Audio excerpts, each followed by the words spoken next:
thing. So no worries, my day starts in 2 hours. Okay. Take it easy and have a great day. So now with our opening addresses complete, we can move to the first panel of the day.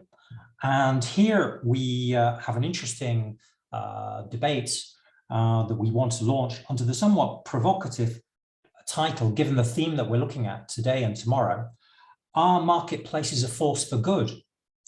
Now, we observe the power of marketplaces, their contribution, as Dorothy pointed out, to help small businesses get online, solve issues of payments, and even logistics. But marketplaces themselves come under some criticism for unintended areas, perhaps concentrating competition, and perhaps they don't do enough to bring on the smaller seller and promote SMEs. So with this as the background to our debate, we want to ask some challenging questions. And we pulled together a panel of people who we think are well placed to address the contribution of marketplaces. And I'll just give you a quick rundown of who we have this afternoon. We have Patrick Dupuis, who's Managing Director and Senior Partner in Africa for Boston Consulting Group. We have Uday Mehta, who's Senior Manager for Public Policy and E-commerce at Amazon, based in India. We have Mona Ataya, who's CEO and founder of Mum's World. We have Alan Pastor, who's Head of Commercial Development, eBay Global Emerging Markets. And we have Diego Chacon, who is a Director of Central America for Novica. And we'll come to the speakers in that order. So first of all, I wanted to address Patrick.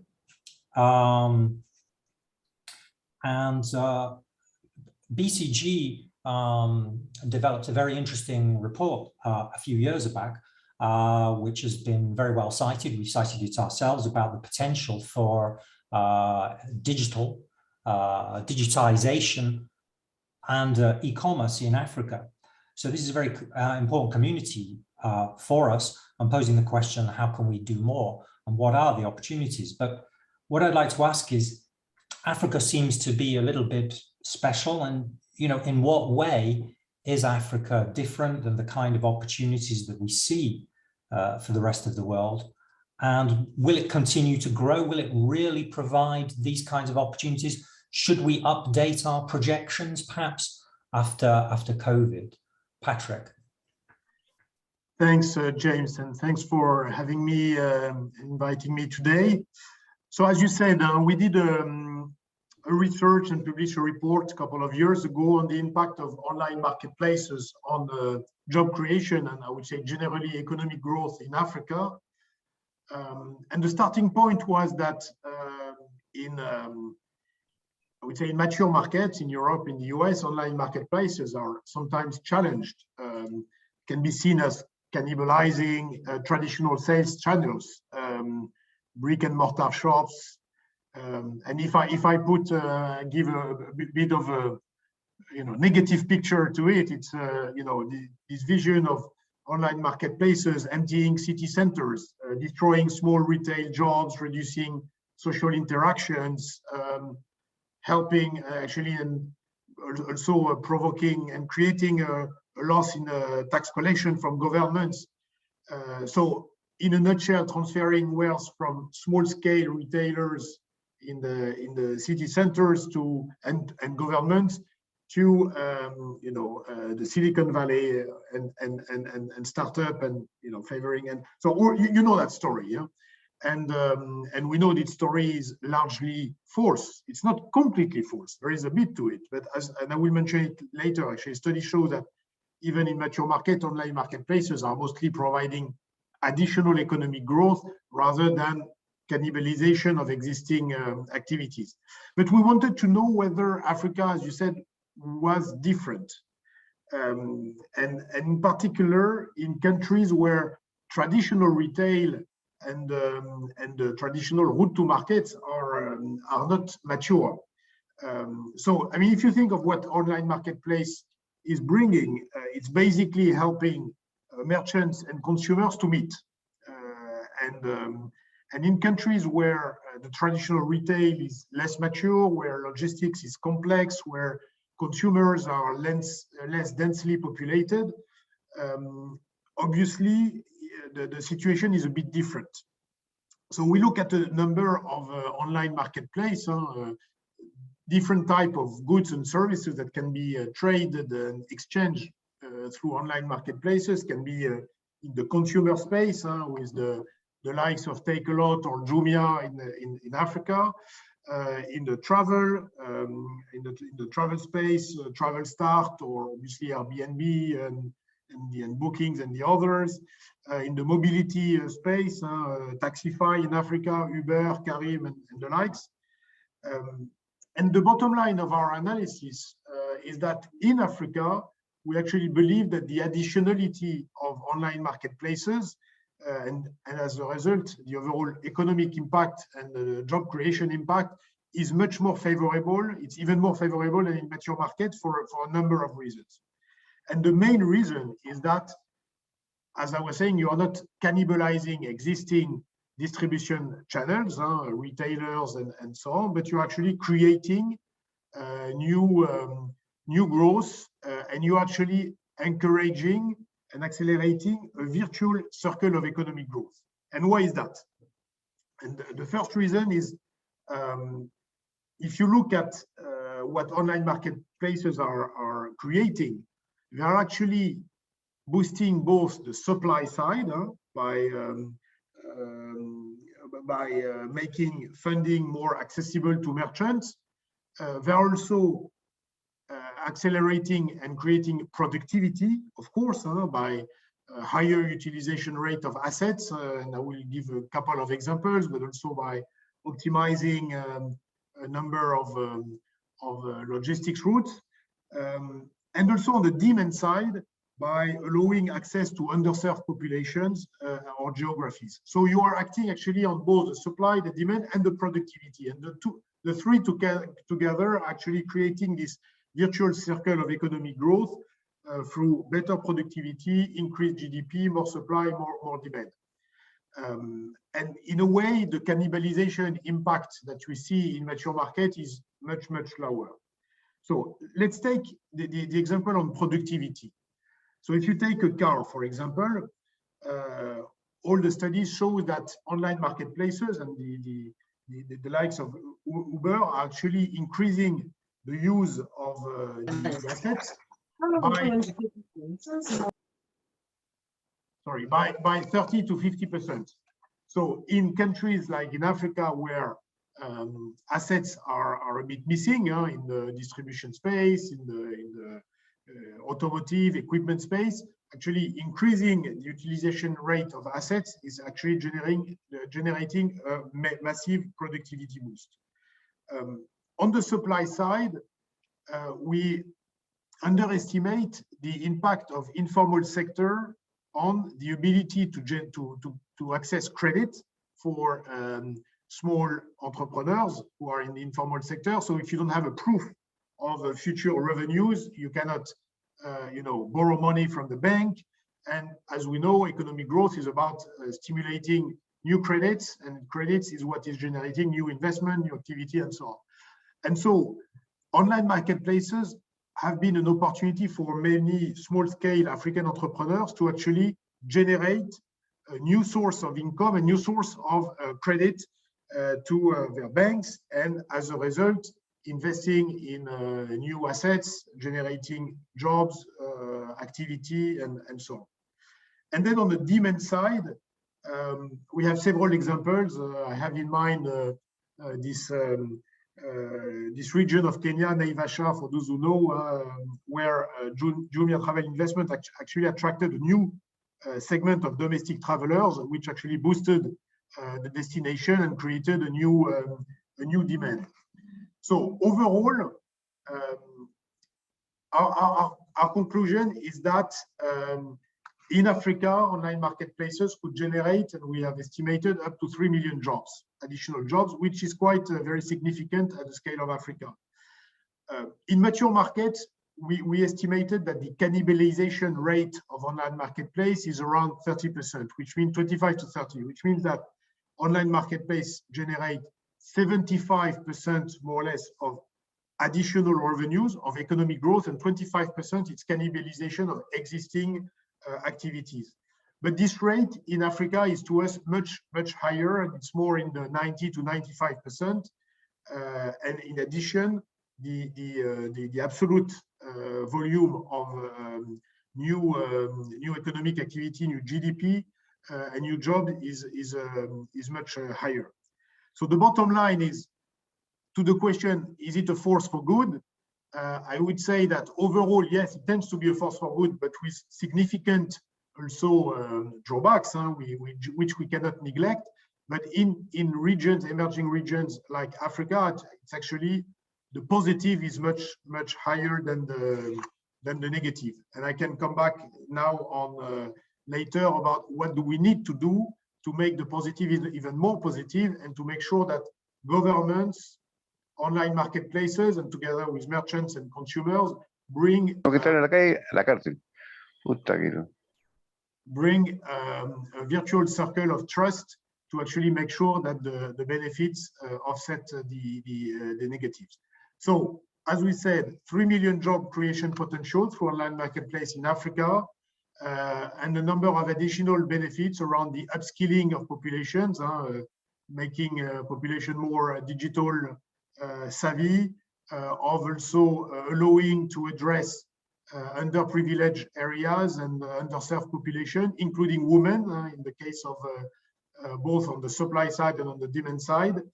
And so overall balance that we found positive. So to your question is, do we need to update our assessment following COVID? I would say it's just like it's an acceleration. I think for anything that has to do with digital and the virtual world, COVID has been an accelerator of opportunities for e-commerce and online marketplaces. So I would say that what we estimated 2 years ago is probably more true today. Okay, Patrick, thanks very much for that. So definitely the case of Africa is presented as we heard, in majority when e-commerce develops, it disproportionately creates new jobs. So that's encouraging to answer the question. So let's just pass to another geography with India, perhaps. And here I can introduce Uday Mehta, who's Senior Manager, as I introduced him in public policy, based with Amazon. So Amazon is obviously one of the most powerful forces and arguably the biggest brand in e-commerce. So I wanted to ask, with this information, this testimonial from Patrick, how true is that for India? And in particular, the Indian government has objectives for exports, its export objectives. Can a platform like Amazon actually help with export objectives for a company? And perhaps in an area that many would think is not traditional for Amazon, with commodities, the commodities area. So Uday, what do you think? Thank you, James. Hope I'm audible. So first and foremost, thank you to ITC for providing Amazon the opportunity, and thank you, James, for a very interesting and a very important question. In order to respond to the question, I think it's also important to set some context, for the ambitious vision, that the Indian government has set in terms of promoting exports. The Prime Minister Modi's government has, exports as one of the important factors. And it will be interesting for you to also understand, and for the audience to know the fact that the Prime Minister has set an ambitious target of driving close to $400 billion in merchandise exports in the current fiscal year. And we've already achieved approximately close to $185 billion, which we achieved by the end of September 2021. So that's the vision which the government has set. And in addition to, to achieve the ambitious target of $400 billion, the government also wants to increase the MSME's share of exports to roughly 60%, which currently stands at 48%. So keeping that context in mind, and that's kind of linked to your question of exports and MSMEs. So at Amazon, we recognize that the traditional methods of exporting requires a certain scale, which I'm sure all MSMEs in India, cannot really attain. So keeping that perspective in mind and that challenge, we feel that e-commerce is a great enabler for MSMEs to start exporting, as because they don't really necessarily need to make huge capital investments to get started. And it also allows those MSMEs to actually test the waters and be able to identify how the products and what kind of products are actually fitting into the needs of the consumers, given the other cultures, given the other markets they have access to using e-commerce and using the platforms. So as Amazon, we are committed to make the India's MSME emerge as a successful global brand. And towards this objective, I think one of the things what we have done as a platform, we have actually created a program which is called the Amazon Global Selling Initiative in 2015. What this program actually does, it allows MSMEs to actually sell their products to close to 300 million customers across 200 countries. And they can do this by listing on Amazon's 18 different marketplaces.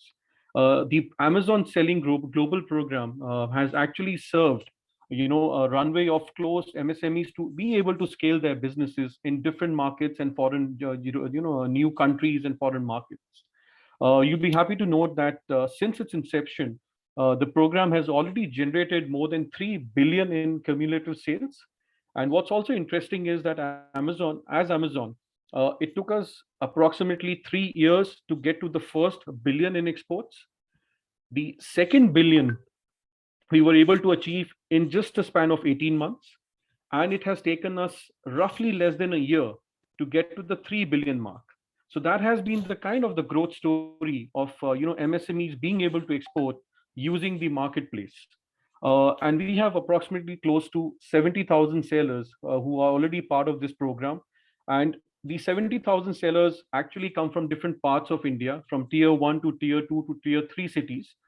And we have also set an ambitious target as a company that we want to achieve the export of close to $10 billion worth of products by 2025. However, I think the recent challenge, which I'm sure has affected globally and not just India, has been COVID-19, which has also disrupted and also restructured the various global supply chain. But we look at it as an opportunity, which will help us, largely integrate more of our sellers and entrepreneurs to these global supply chains. Within Amazon, we are constantly trying to innovate and scale the program. And the approach what we have taken is inclusive, and we work with relevant stakeholders across the government and the industry. To give you an example, we are also working quite closely with different Indian state governments to be able to digitize and train the MSMEs in different states to be able to export. And we also work with industry bodies to be able to reach out to thousands of MSMEs through their networks. So these are a few examples, James, in terms of how, as Amazon, we feel we are playing a critical role in making exports a reality for a large number of MSMEs across India to be able to tap into the huge demand that exists in overseas market. So I would say this is, I think, one of the examples through which we feel that we've been able to contribute towards the export development objective of the government, and also help the MSMEs able to grow and, in terms of their economic growth and also access markets. So I'll stop there. Thank you, James. Right, thank you, Uday. That's great. So we hear indeed the work that Amazon is doing to make some of this vision that we heard about in Africa actually true and apply to MSMEs. So with that, I'd like to pass to another aspect of these potentially excluded populations. And Dorothy put a finger on this at the beginning. There's a particular group who are essential to all of us, and that would be women and the opportunities this right to women. And here we have the great pleasure of having Mona Ateya, who's CEO and founder of Mums World. And I should mention she's also an E-Trade for Women advocate within the E-Trade for All program. And I'd like to ask you, Mona, about what, in what ways is e-commerce an important source of opportunity to women, and just what can platforms do to make this potential a real opportunity. Good afternoon, everyone, and thank you, ITC, for this very important platform. And perhaps I can start by setting the scene in the Middle Eastern region. When we started Mum's World back in 2011, e-commerce was estimated at the time to be just over $2 billion in MENA. It's estimated to reach just over 18.4 billion by 2024. And this disruption in the retail ecosystem obviously happened very, very quickly. And the reason it has been on this exponential growth trend in the region specifically is because we have very strong fundamentals. A few of these fundamentals I will mention. We have the highest mobile penetration in the world. The second is we have very strong social media consumption. We're among the highest in the world. Just as an example, there are over 285 million video downloads per second in Saudi Arabia alone on YouTube. We have a very young population. The supply chain is less fragmented than anywhere else. And after COVID, there was a step change in consumer habits. But in spite of these very important fundamentals, the women participation in this disruption remains largely underserved. And there are many reasons for that. The three key reasons are, first, women have less access to capital, particularly relative to their male counterparts. Today, women have access to less than 5% of capital. Just for perspective, 40% of all entrepreneurs in MENA are actually women. Yet the capital is not going to these women. So the potential for success is from the very beginning less. There's also today still a regional cultural bias for women to stay at home and raise their children and take care of their homes solely. And then thirdly, tools and skills education are not readily available today for women to start digital businesses, including mentoring and role modeling. All of that is still very, very nascent. So what does this all mean? The reality is we have an e-commerce with we have an ecosystem with fundamentals that are very solid. Women are not playing an important and significant role in this ecosystem. And the reality is the reverse should be true. Why? One, the woman today is the gateway to the Middle Eastern household. She's the one making the decisions. Two, she represents 50% of the population. Three, today the woman is very well versed in social commerce, which is the fastest growing trend in the retail landscape in the region. She understands the very important social ecosystem today better than the male counterpart. And then last but not least, we're actually seeing that today over 50% of new consumer and service ideas are actually coming from the woman, not the man. Again, the woman is intimately aware of the drivers of the household purchases. This is no surprise. It comes as a natural outcome of her being deeply entrenched in the household, the psychographics of the Middle Eastern operation. So there's clearly a potential, an opportunity to pull this woman in to this ecosystem and get her contribution in a very important, disruptive digital economy today. So what do e-commerce players bring to the table, and how can e-commerce players like us contribute to that? First and foremost, e-commerce platforms today allow easy, cost-effective and fast access to selling online. Women today no longer need heavy capital to start selling their products and services. Even small businesses, one-person social sellers, they can run global entities. They have access to inexpensive digital tools. They can source, ship, deliver, pay, collect, essentially virtualize all the aspects of their operations and the supply chain. What we're doing as e-commerce ecosystem players is reducing barriers to trade across borders. Second, when we started our business, less than 3% of women-led retailers were actually online because they didn't have access to come online. Today, we cite over 60% of the retailers, the women-led small products and services in the region are actually selling online through marketplaces like Mum's World. The other thing is selling online allows the flexibility to work from home. Again, we're not here to change cultural norms and cultural biases. Rather, we're creating enablers that allow the woman to juggle her household, her personal, and her work.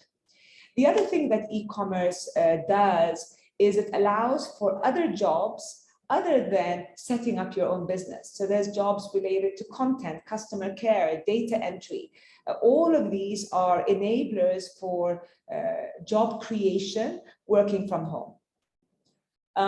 We've started also recruiting women from social media platforms who are selling their goods on platforms like WhatsApp, Facebook Messenger, Instagram, etc., giving them access to wider markets faster. So whereas a few years ago they were selling to their immediate geographic location, now suddenly they have the globe at their fingertips.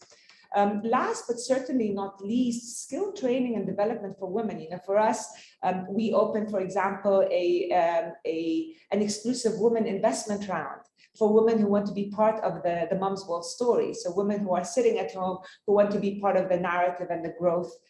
We've opened that. The skills training and development, this is something that we have ongoing, where we're bringing women back into the workforce to be able to continue to grow and develop her skill sets and contribute to the ecosystem disruption. So in summary, today we're at a critical juncture. There's an opportunity for development of an equitable future for all of us. Technology and e-commerce are democratizing access to the benefits of global trade. We're helping globalization really live up to its promise of shared prosperity and growth across genders. And the women who represent 50% of that population, her time has come with digital, with e-commerce, to really jump in and take advantage of these enablers that are accessible to her. Thank you. Mona, thank you. Thank you very much. So we have a storyline that indeed marketplaces can be a force for good, and we've heard a few examples now in the exact way in which that can be true across Africa, in India, and also this particular potential for women, and how the Middle East is a good market for that to be the case. So now, carrying on in that direction, I'd like to address Alan Pastor, who's head of commercial development at eBay Global Emerging Markets. And so, Alan, I wanted to understand this potential that we heard about here in women, or indeed Africa or India. Criticism leveled is that very often this is for an elite population. This is for an elite population of urban dwellers. And that's something of a concern, that e-commerce is not accessible to all. How do you respond to that? What's eBay thinking about this, about making e-commerce more accessible? So thank you, James, first of all, for the question, and thank you for hosting us here with the ITC. And I'll start by saying, you know, I think in order to keep the way that we look at markets and keep on growing smaller markets, I think, first of all, marketplace needs to understand that they have responsibility. And that's the place to start. Because when you look at the trends, and when you look at the markets today, and when you look at the traffic today across the internet, and when you look specifically at e-commerce traffic, you actually see that most of the e-commerce traffic, as everybody knows and everybody said already, is actually concentrated either in the biggest marketplaces or the biggest brands, which means that marketplace needs to understand that they have responsibility towards the smaller countries, the smaller businesses, the smaller communities, because they hold the majority of that. And I think when I think about my company, and when I think about the region that I'm looking after, which is the emerging markets, I think that this is what eBay is all about.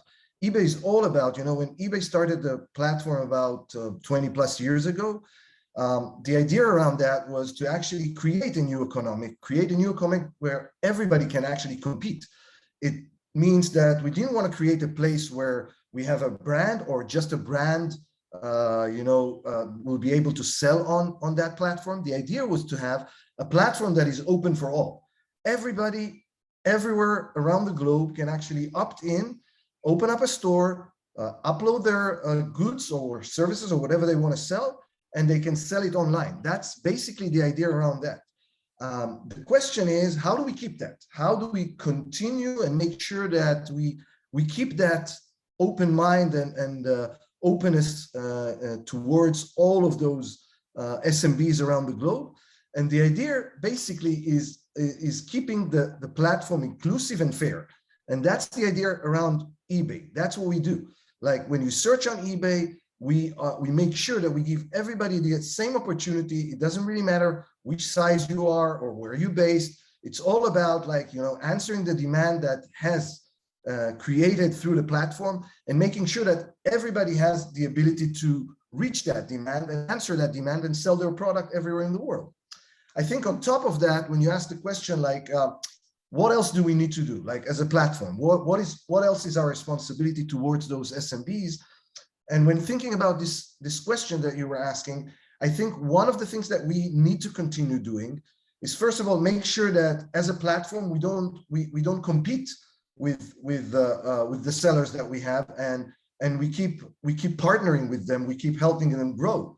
And I think as a part of that responsibility, it also means that we need to keep on building tools, building technology, sharing data, building programs like we do on eBay, opening hubs, doing partnerships with association like ITC, with the chambers of commerce around the globe, with banks, helping them.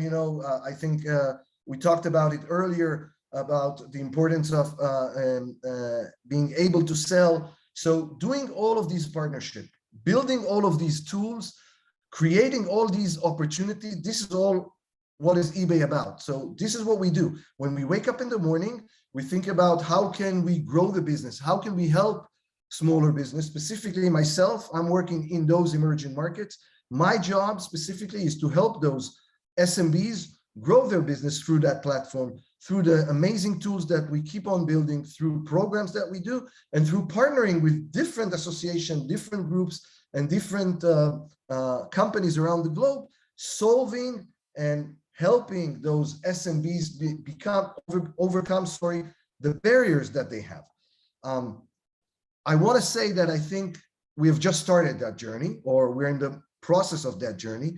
We still have a long way to go, because there's a lot of things that we as a marketplace can do and are doing to help those small and medium businesses around the globe.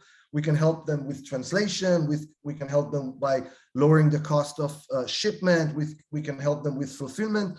And these are exactly the things that we're working on and doing on a day-to-day basis. This is what myself, the engineering team at eBay, and all of my team are doing from the moment we wake up in the morning until we go to sleep at night.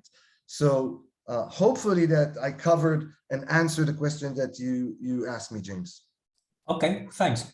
So it's a fundamental part of the business model. So we started hearing in a way that this is fundamental about e-commerce marketplaces themselves. We heard at the beginning in Africa, both on supply and demand side.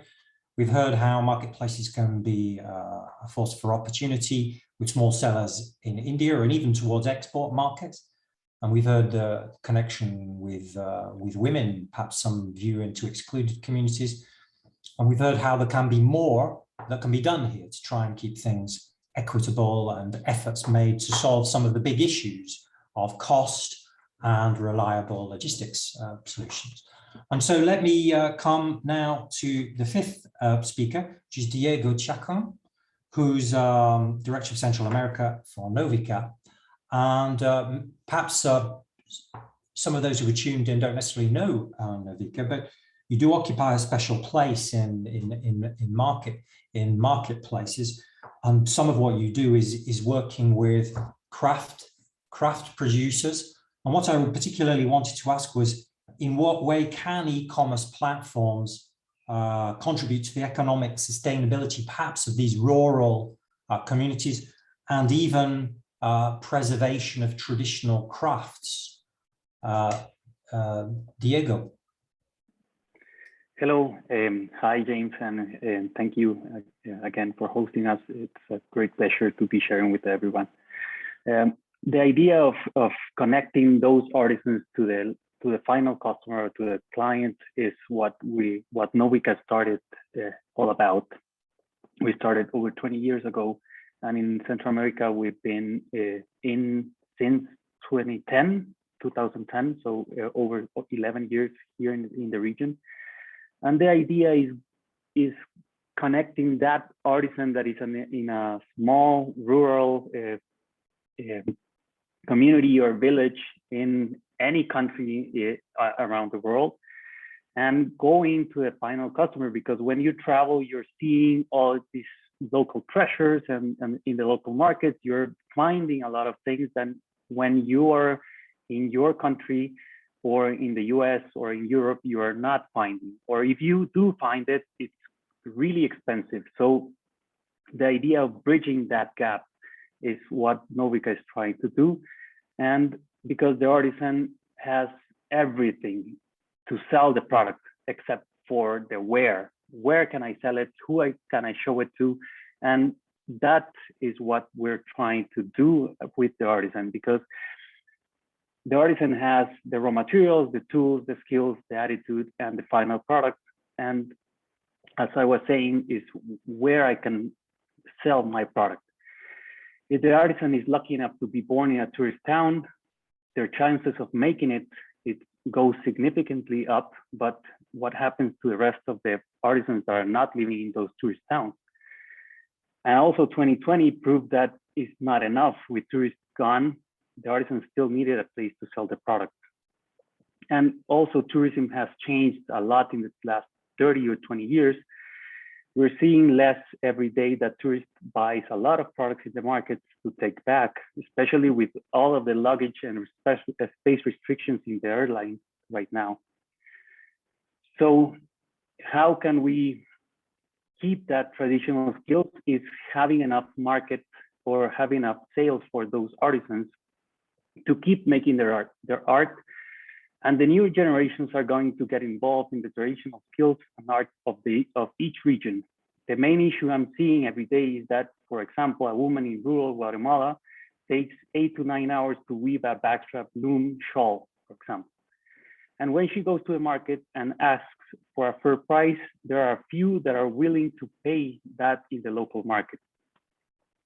For example, if I'm the son of that woman, I will really think twice before wanting to go into that business, because my mom works all day and few people appreciate her product, and always try bargaining or not paying the real price for her product. I would be crazy to want to get involved in that type of life, not knowing if I can sell my product or who's gonna buy it, or if I'm going to have enough to eat that night. So what drives people away from traditional crafts is the lack of access market and its appreciation of their art. People want to feel good about and empowered about their work, and also they need to bring enough to feed their family. By closing this gap, it creates opportunities for artisans with traditional skills to go directly to customers that want to buy and appreciate their art form. So what can we, if we can do more? Yeah, we can do more with other countries that we are not based right now. We only have 8 artisan empowerment hubs that's why we call the local regions. We go in and we hire local people that know the local languages, that know the local situations, and work directly with artisans. And we go to that artisan, we go to their houses, we try and convince them. And you can imagine that it's kind of complicated sometimes going to a rural town that they don't have access to internet. And we're trying to tell them, okay, we're gonna set you up with a store, tell your story, tell your name, and you're gonna sell online. And most of the time they're, okay, what does that mean? What do I need to do? So we do all the pictures, we do all the listing, we'll do all the writing, because the artisan itself, it's really expensive, and they don't always have the means to do it by themselves. So that's what we do in order to help them go into the online world and go to that next step. And so basically, if we can do more, yeah, we can do more with working in other countries and expanding our reach with other artisans. But we're doing what we're trying to do is closing the gap and connecting the artisan that is trying to sell a beautiful product to a client that its appreciation of that art is way beyond the local market's appreciation of that art. Great, Diego, thanks for this testimonial. So we hear that routes to higher value enable the artisan to do a sustainable living and hopefully grow their business by finding new markets online. So that's one of the powerful features of markets. Thanks. So here we are. We've had a first round of questions each. I'll do a little time check. According to the planning, we should be finishing in about 10 minutes. Now, I'll point out that we can go a little bit over if you stay with some respect for people's time. I know you're very busy, but I want to give an opportunity to have a short second round of questions.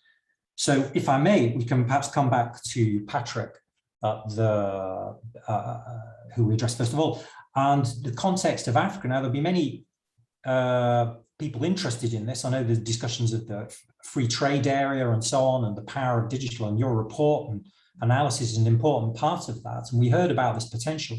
And I think the other speakers have complemented this in a different way about why this is important.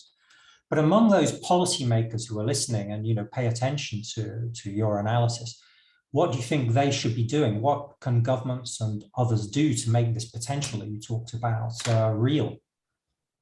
Yeah, thanks, James. So our view is that there is a bit of a trust gap between online marketplaces and governments, and we need to bridge that gap because, as we see, actually, it should be in theory potentially a win-win. So on the government side, there's always a bit perceived risk of losing control on a number of things, on the trade, on the tax side, on the number of other things. There is a risk around the consumer data, obviously, and the protection of confidentiality. There is a risk around the legacy, especially when we see how taxi drivers can react to when Uber or Karim or others are getting into a market, even though 95% is a new market, but still. So there is this protection of the legacy sectors. And on the online marketplaces side, I think we heard it, there are a number of elements that are required to actually grow and develop in those markets around regulation, around infrastructure, around digital literacy, also finding more merchants and so on. And we think that it's very important to bridge this trust gap and understand the perspective of the other, because there are some potential win-wins. I mean, if you think of data privacy, yes, it needs to be protected, but there are lots of opportunities also to cooperate between governments and online marketplaces. For example, on infrastructure planning, the Uber and the likes can provide very, obviously, needs to be aggregated data, not personal data, but this aggregated data can be extremely helpful to policymakers and to governments in planning infrastructure in a given city, and that's one example among many others. But there are lots of win-win opportunities between online marketplaces and the governments to actually get to a mutual agreement, understanding of what can be the benefit of a cooperation and what can be done to make sure that the others' parts' interests are defended. Something around also digital literacy and digital education, critical projects like digital ID, which are important for online marketplaces to grow and actually critical in a number of countries to develop new direct subsidy schemes and other social mechanisms. So we think that online marketplaces and government should be sitting together, understanding each other, the perspective of the others, what's on the plus, on the minus, share a number of concerns, but also data, actions, and potential benefits, and build a number of joint initiatives around education, digital identity, and regulation, which can also accelerate on both sides the benefits that can be extracted from the growth of online marketplaces. Patrick, thanks for that. So I think we hear about trust, we hear about investments in digital education, and we hear something that relates to the theme of different groups working together, having trust across public and private sector. And perhaps that's harking back to our theme of community and looking for a result that's bigger than the sum of the parts on this. So let's go back quickly to Uday, Amazon, and ask, there's a particular thing here that strikes us in our work with Amazon. The demands for small businesses are very, very high. The entry to successfully register and get on board and be trading with Amazon is considered a bar that's very, very high in terms of its demand on service and capabilities. So what can Amazon do to ensure that it is accessible, that it's something that small businesses can actually get on and use? Thank you, James, for the question. I think it's again quite important. So again, as Amazon, I would say that we are very conscious of the requirements of our sellers, and as I had also mentioned earlier, that we are constantly trying to innovate and finding different ways to also integrate these small sellers, and to bring them on our platform and access e-commerce and the world. In our experience, at least in India and also at a global level, what we see that lack of digitization is one of the bigger problems which is faced by a lot of small sellers. In order to overcome this, we are ensuring that small sellers, are given the right tools, the technology, and also the training to be able to sell on e-commerce, which is quite critical, and also acts as an initiative to also lower the access barriers, as you have mentioned. The kind of work what we're doing at Amazon, it includes a lot of work with specialized micro entrepreneurs such as weavers, artisans, craftsmen, and women entrepreneurs in India. This was something which was also reflected by another speaker. We also have a program specifically which is on focusing on empowering women entrepreneurs, wherein we work with close to 55 non-governmental and governmental institutions, which has a collective reach of close to 7 lakh women entrepreneurs. In addition to that, we are also taking initiatives where we are actually co-opting the local Kirana stores or the local neighborhood stores onto e-commerce, and we are also helping them to create an independent digital storefront, which also helps them to sell on Amazon or any other marketplace. In addition to that, I think one of the initiatives what we've taken at Amazon to ensure that the excluded communities or the small sellers actually get benefited is by creating walk-in centers, which we call the digital Kendra centers, where a seller can actually walk into one of these physical centers. They can meet our associates who help them understand the various aspects and facets of e-commerce, and also handholds them to be able to get started on e-commerce. These are physical centers which are expanded over the last mile outreach to sellers in tier 2 and tier 3 locations in India. So that's the kind of the captive audience we are targeting to, which usually don't find accessing e-commerce quite challenging. We already have set up a center, and we are in the process of scaling close to 100 such centers across the cities, villages in India.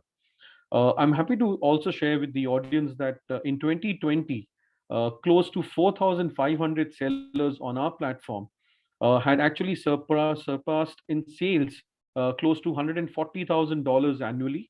And we can see that they are achieving at least 29% year-on-year growth on the platform. And these are small sellers, and that's been the growth story.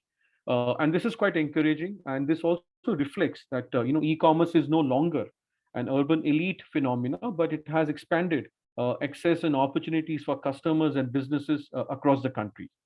So that is a gist, James, in terms of how we are trying to work towards integrating the small businesses on our platform, on e-commerce, to be able to access the market. Thank you, James. Okay, thank you very much. So that's an interesting testimonial from Amazon about these extra investments, and some of them physical, so outside of the virtual world, to receive those in tier 2, tier 3 locations and onboard them.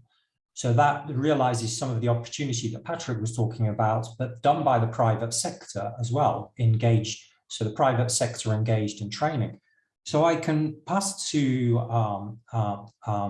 Mona back again and ask about, thank you for the first round about women. We heard about more generally about cultures here. The importance about being able to invest in crafts and these traditional skills.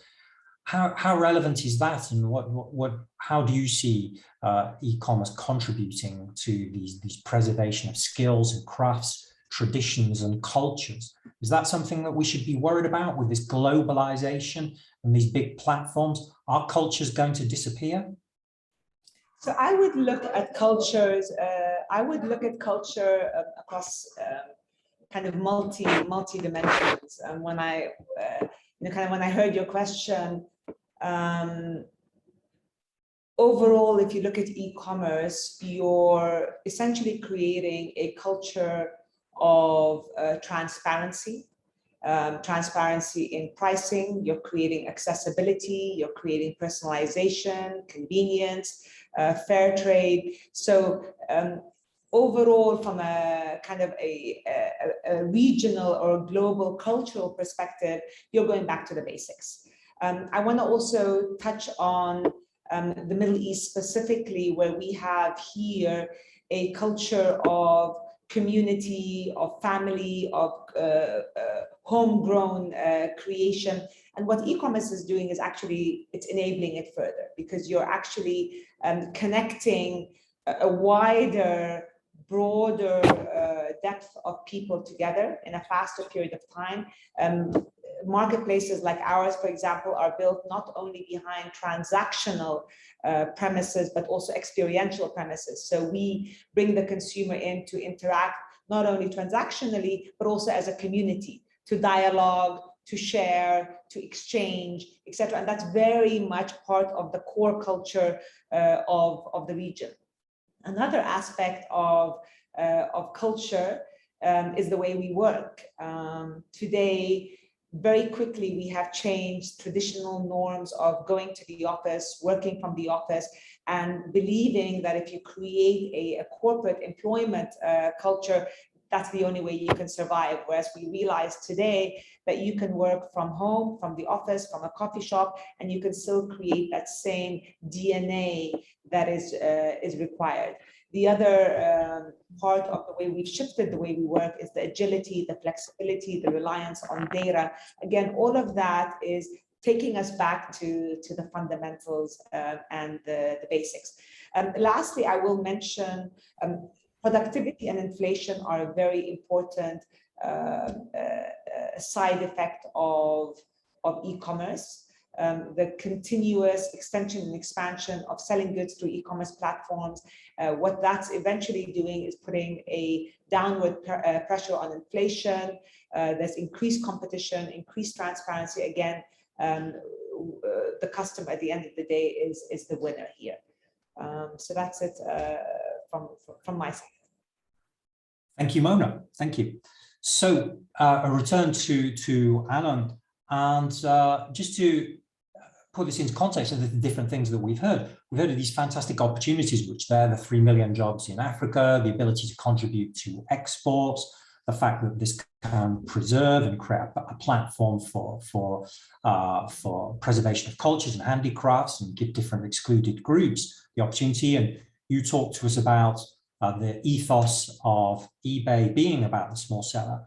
But I just wanted to challenge, how realistic is that? Putting all of those things together, these big expectations for e-commerce, can the small seller really survive in this world? Or is it inevitable that the bigger businesses are going to be, by their competitiveness, we just heard from Mona, the downward pressure on costs, is it realistic for small sellers to actually find and preserve a place in this marketplace, which is increasingly competitive, increasingly worldwide? James, this is a great question. The simple answer for that is just yes. The reason perhaps that you're wondering if that is successful is that you're not sharing my job, and you're not a part of eBay, and you're not a part of the emerging markets, because this question for me is undoubtable anymore. Like since I joined since I've joined eBay, sorry, I've seen these happen. I've seen this happening. There's there's 10,000s of sellers from Africa selling on eBay. There's a growth of 35% in sellers in Latin America, so in emerging markets. And I'm talking about numbers of SMBs. So all of those are SMBs. This is why I think for me, it's not longer a question. I'm pretty sure that a small business that is coming from an emerging market can actually be very successful. I think the right question, by the way, James, that we should think about is the question of how. How do you become successful? Like, I'm a small business in a small country, and I really want to become successful. Can I succeed? How do I do that? So I think the first thing is changing the mindset. And this is what I want to tell everybody on the call and on the line. You need to change your mindset. It can't be a mindset that I can't do it. I'm a small business in Africa or a small business in Latin America. The world has changed. It's not it's not the same world that we used 25 years ago, where this handicraft that I think we spoke about in Latin America has produced something, and then he needs to sell that, and he can only go to the local marketplace. CBT, cross-border trade, is growing tremendously. So e-commerce is growing, CBT is growing, cross-border trading is growing. I think cross-border trading in 2016 was approximately 15% of e-commerce. Next year, it's going to be 22. So what does it mean? It means that if you're a small business and you understand that you can go on e-commerce and you can sell across lots of geographies, you definitely can do it, and it's not a question. You need to choose the right platform. You need to go on a platform that helps you. Go on a platform that gives you solutions that will cover all of aspects of your business, can help you with payment, can help you with fulfillment. And this is exactly what we're trying to do in eBay. And I think the most fundamental thing would be go on a platform that can show you and help you get to a lot of sellers, a lot of buyers, sorry, at the end of the day. And if you join us on eBay, we have many programs that are helping SMBs across the emerging markets. This is what I do. This is the reason, by the way, I joined eBay. I love that. I love helping those SMBs and seeing them growing. And we have SMBs that started very small on eBay and became tremendously big because they joined different programs that they have, because they're using our payment methods, fulfillment methods, digital technologies, data, et cetera, and tapping into 159 million buyers across 190 countries. So the answer for that is yes. The way to do that is definitely marketplaces. Right. So we've said a bit the theme why we're spending time on this the next couple of afternoons, because clearly we must believe in it if we're going to give it the time, and a lot of our audience are exactly there with us. But it's worthwhile revisiting. But I want to really, I mean, we're a bit over time. I said we could carry on a few minutes, but I want to give perhaps a last word. We won't go for questions here. We are at time, but we can carry questions to another session, or you can send them to us. I think there was really only one question I saw in the chat. But anyway, the last I'll put to Diego, and that's really, I wanted to consider perhaps an extreme form of excluded group. We talked about, regions like Africa and India, and we've mentioned the case of women and small sellers and so on, and we talked about handicrafts and cultures. But there are some groups which are particularly excluded. That I'm thinking of those of refugees, the displaced populations, perhaps even handicapped populations. Now I know that Novaika works with these different groups. What special efforts need to be made there in order to make sure that marketplaces support these particular groups? Diego. Thank you, James. I think giving everyone a safe space is really important. Everyone has a story and a different story, and I believe that each story is worth telling. Each one of us has had a different path, and that's what's so magnificent. There are no two people that have the same story, and if we're all able to show this, it can give everyone the opportunity to be able to support themselves through their art. I want to read the strong words of Alejandro de Cesarte, an artisan from Mexico living with autism, that he said, "We are perfect for science or art. Autism has given me success beyond my wildest dreams. Thanks to my artistic success, I have economic independence and total liberty. My art is the only connection to the rest of humanity. It is my identity and my sanity. A special thanks to you who buy my art. Thank you for giving me my identity and values. My art gave me that dignity I never had." And I think giving everyone that dignity is what really important. I think that's my answer to that question. It's really brief, but I think that giving that dignity to everyone, it's really important. Thank you, Diego. That was very nice to close out, round off our debate, remind of the importance of this. I think we answered some questions which were at least posed challenging. We're positive, ITC is positive about this and believes in the tremendous power that I think we've covered about what this can do. And really the questions are how to do it. And I think there we're a community together. Each of you around this table has done a tremendous amount to make this a reality. We hope to carry on for the last couple of afternoons and reveal some of the secrets to e-commerce, engage with our audience who are online and have some special workshops. So it's a big thanks to every one of you for giving up time. It's very much appreciated. We will share your comments with the community more widely, even beyond those who are online now. And it's with enormous thanks to you